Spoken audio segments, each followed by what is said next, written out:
a lack of accountability, transparency, oversight, getting the military to do jobs that civilians should be doing. Why is so much now militarized within Mexico? I think it's wrong, though, using the word militarized.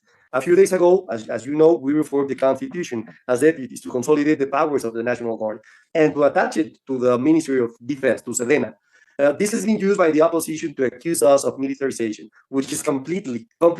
Well, it's hardly There are surprising they're examples in the accusing you of world. militarization when you connect the primary national police force not to the Interior Ministry, but to the Ministry of Defense. I mean, that is militarization, isn't it? Well, let me tell you, there's a lot of examples in the world, such as Italy, France, Chile, and Spain. Mexicans must tire of hearing about the crime in their own country. For those that are not aware, there are 85 murders a day, according to government figures. That's 6 times higher than its northern neighbour, than the United States. And there are those who say that those figures are on the low side. What does the panel think could change things and make it safe for me to come home? The National Guard currently deploys more than 120,000 personnel across the country.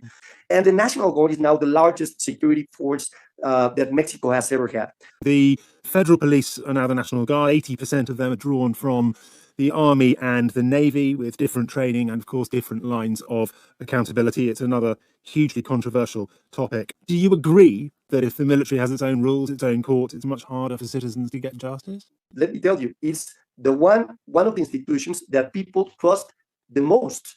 These sweeping reforms that have been brought in Mexico, affecting 7,000 judges, all of whom were previously appointed, nearly all of whom will now be elected. A very controversial move by the governing party, and one confirmed by the incoming president. Vanessa Romero, you're a lawyer yourself as well as a writer. Do you agree that these are reforms risk a dictatorship and hand the governing party too much power?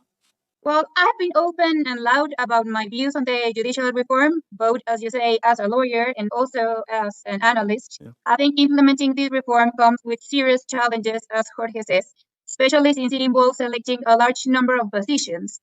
And also because there's hardly any global precedent suggesting that this approach will work for Mexico.